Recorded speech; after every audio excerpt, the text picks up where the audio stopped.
My name is Liam Walker. I'm 17 years old. And on the night of March 8th, I died in my bedroom alone with my phone in one hand and my vape in the other. I guess I should tell you who I was. Before, I'm just a normal kid, or I was. I live in a suburb outside of Chicago. I go to high school. I'm on the B team for basketball, but mostly I just hung out. My parents are good people. My mom, Beth, my dad, Mark, they try, they work a lot. My life was my phone. Seriously, from the second I woke up, I'd check my notifications, Snap streaks, TikTok, Insta, see who was talking, who was online. My whole world was that little glowing screen. It's just what we do. And the vape, it was just there. Always, everyone vapes. Everyone. At school, in the bathrooms, after class, in their bedrooms. It's just air. I started, I don't know, maybe freshman year. It was a party. Someone had one. It tasted like blueberry muffin or something stupid. It felt good. I have anxiety, I guess, or I did. My brain is just loud all the time. A million thoughts. What are people thinking? Did they see that post?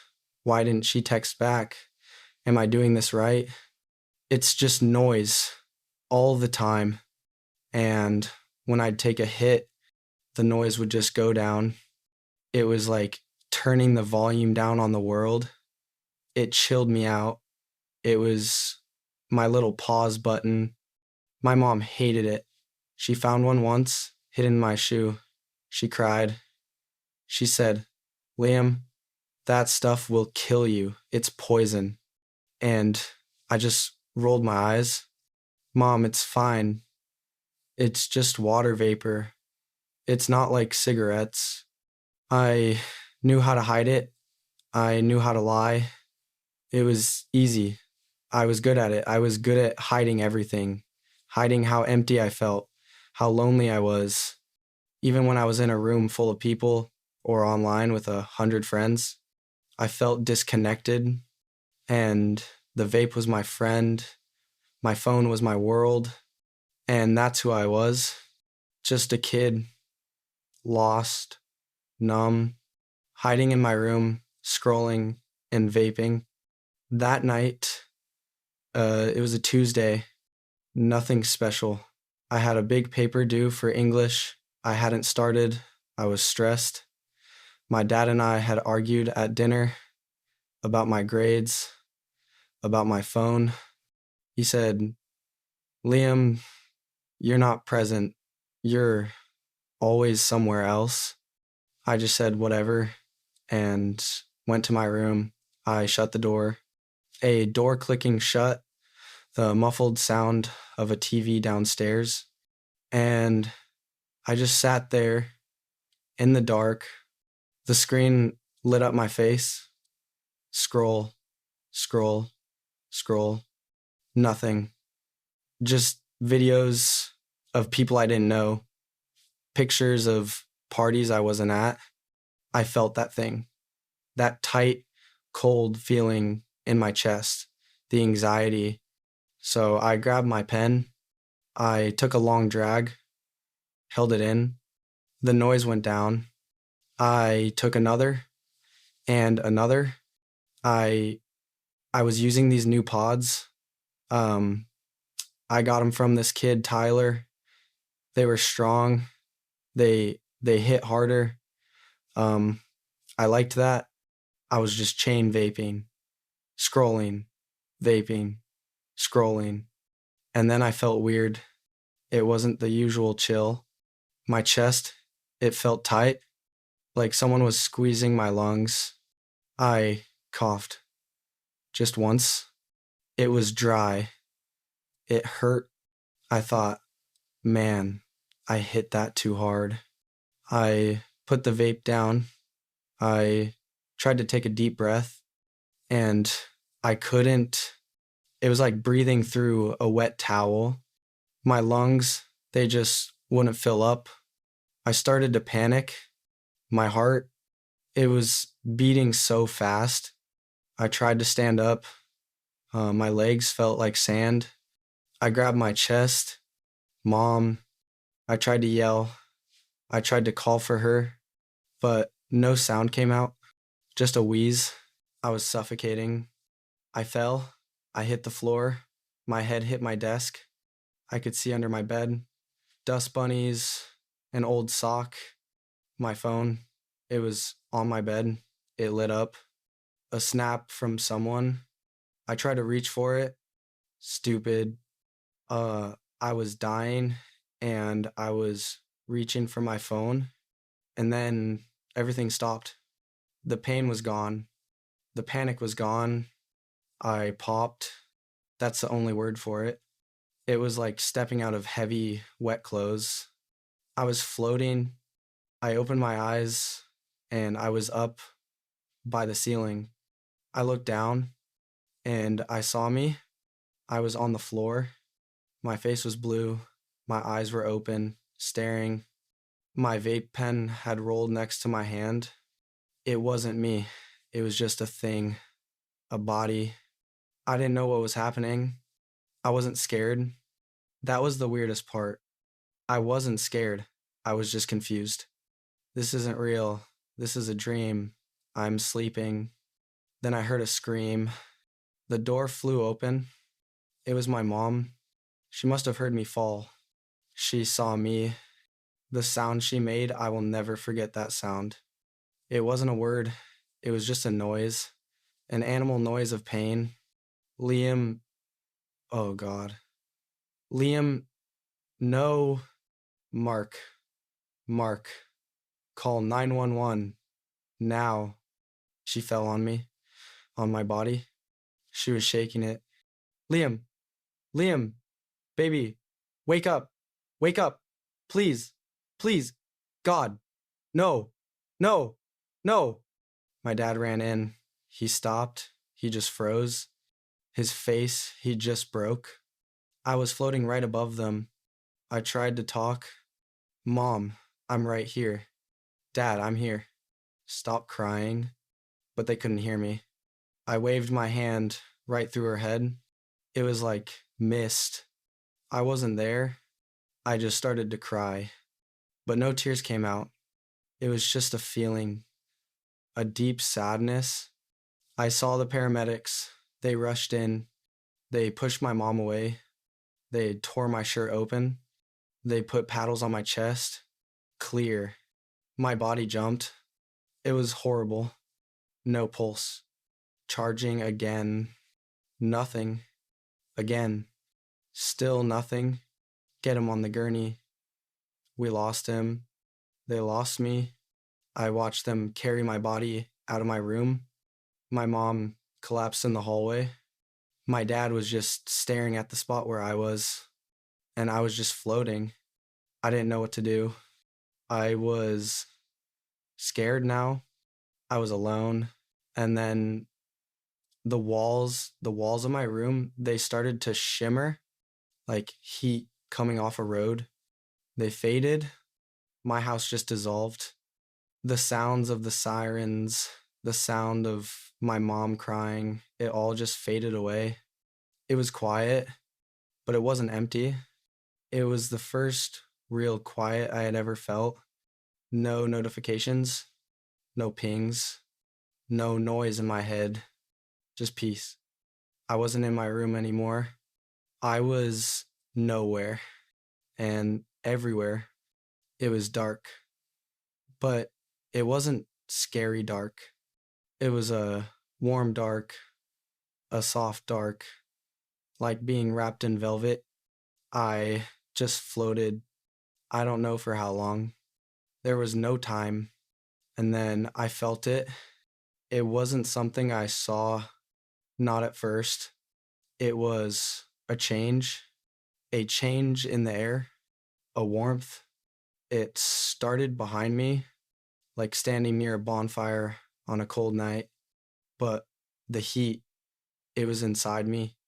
It filled my chest, and with the warmth came a light from everywhere. It grew, it pushed the darkness away, but it wasn't blinding. It was a soft light, a solid light. It had colors I couldn't name, colors I'd never seen before. And that singing sound, it got louder. It wasn't music. It was like a chord, a perfect chord, and it was coming from the light. I turned and I saw him. It's so hard to explain. He wasn't a man, not like a person. He was a shape of a man, but he was made of the light. He was the light. He was the warmth. He was the song. I knew him. I knew him. I'd always known him. I just forgot Jesus. I didn't say it. I felt it. He moved toward me, or I moved toward him. I don't know. And as he got closer, I felt something. I felt all the gunk. That's the only word. The gunk, the vape smoke in my lungs, the anxiety in my head, the loneliness in my heart, all the lies I told, all the time I wasted, all the hurt. I felt it all, and I felt ashamed. I tried to cover myself. I didn't want him to see me, and he stopped, and he looked at me. He didn't have eyes, but he saw me. He saw everything, and I felt his voice. It wasn't a sound. It was a feeling. It vibrated inside my chest. The song, it formed words in my head. Liam, just my name. And when he said it, that warmth, it rushed over me. And I watched as all that gunk, all that darkness, it started to pull away from me, like tiny dark threads drawn out of me. And as they left me, they hit his light and they vanished. They just disappeared. I gasped, and my lungs, my spirit lungs, they filled with his light, and it felt so good. I cried. I just cried. Real tears, tears of relief, tears of joy. He didn't judge me. He just cleaned me. He held me. I was known. I was seen, and I felt my heart, or whatever I had, it started to beat in time with his song. A rhythm of peace. I looked at him. I wasn't afraid anymore. I'm sorry, I thought. And his voice came again. I know. And then he showed me. It wasn't like a movie. I was in it. He showed me my room. He showed me on the floor. And he showed me my phone and my vape. And he showed me why. I saw myself scrolling, endless scrolling. And every time I scrolled, every time I chased it was like a little puff of gray smoke. It covered my heart. It numbed me. It wasn't just the vape. The vape was just the symptom. The sickness was the numbing, and then the view changed. It pulled back. I saw my friends. I saw my school. I saw my city. I saw millions of kids just like me, all alone, in their rooms, in the dark, staring at glowing screens, and they were empty. They were starving. Their souls were crying, but they couldn't hear it because of the noise, the nonstop noise. And I heard his voice, the song. It was sad. Now, Liam, This is your generation. They are the loneliest generation in all of history. They are surrounded by voices, but they have no one to talk to.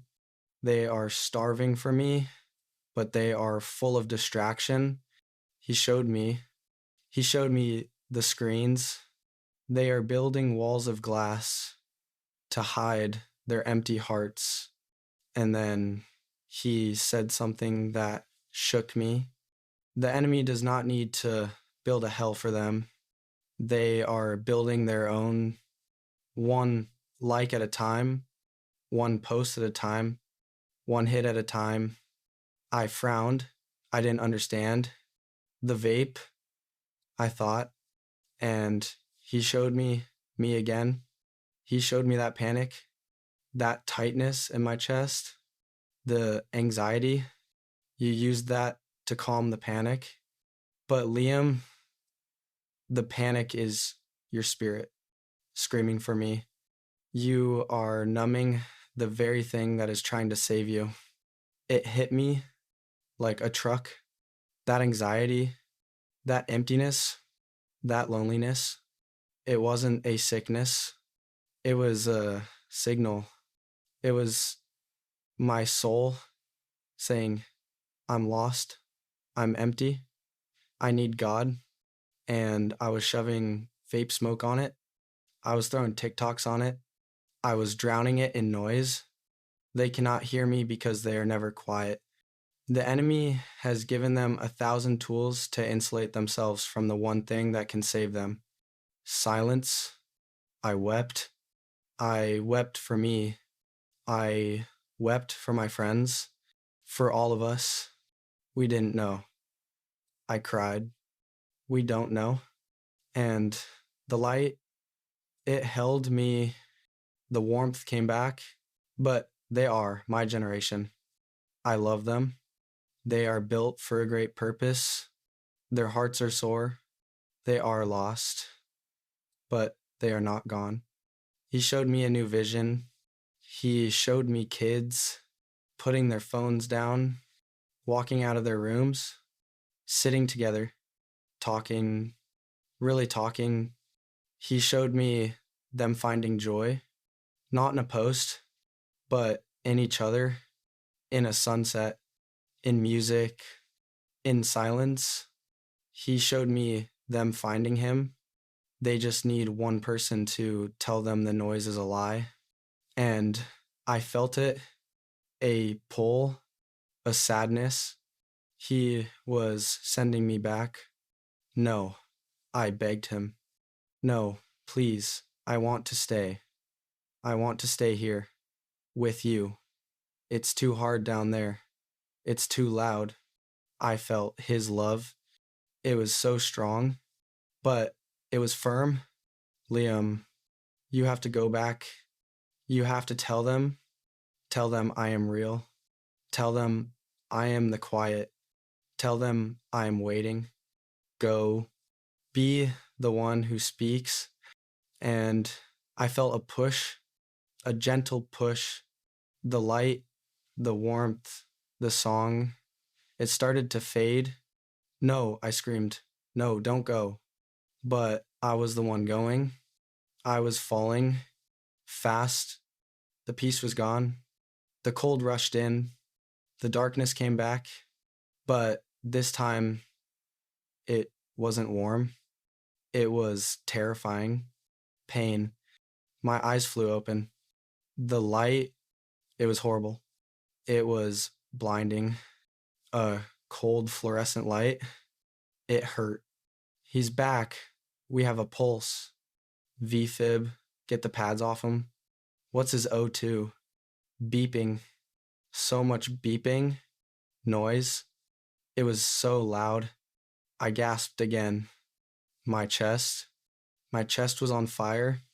It felt like I had breathed in glass. There was a tube in my throat. I gagged. He's conscious. Son. Liam. Liam, can you hear me? I saw a face, a man in scrubs, a doctor. His eyes were wide. I looked past him. I saw my mom in the corner. Her face, she looked 10 years older. She was white. Liam, the doctor said. His voice was shaking. Liam, you're at Street Jude's hospital. You had a severe pulmonary edema. Your lungs, they failed. They filled with fluid. We think it was the vape. Liam, he swallowed. You were dead.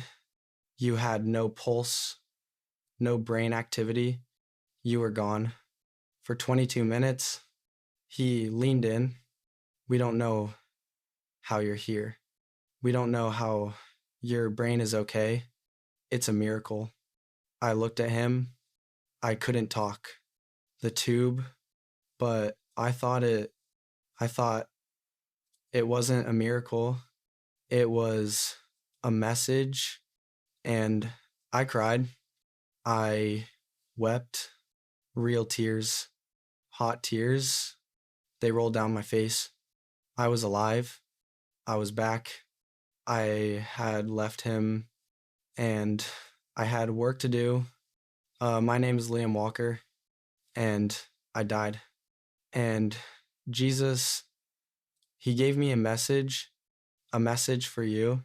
He leans in his voice, quiet, intense. If you're watching this, if you're my age, if you're lost, if you're lonely, if your brain is loud, if you can't stop scrolling, if you can't stop numbing, I want you to know something. He pauses, takes a breath. That feeling you have, that anxiety, that emptiness, that panic, that's not a sickness. It's your soul. It's your spirit. It's crying out for him.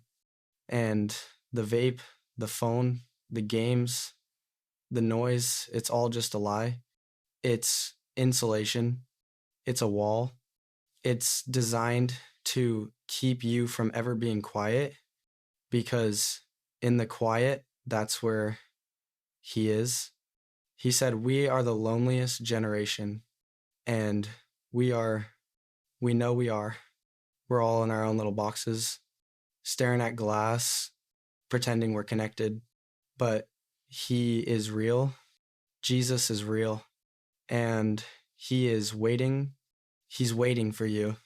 So please, please turn it off just for 5 minutes, just one time. Put the phone down, go outside, or sit in your room in the silence and just ask. You don't have to shout, just whisper it. Are you there? Do you see me? He is. I promise you. He is. And he sees you, and he loves you. He's waiting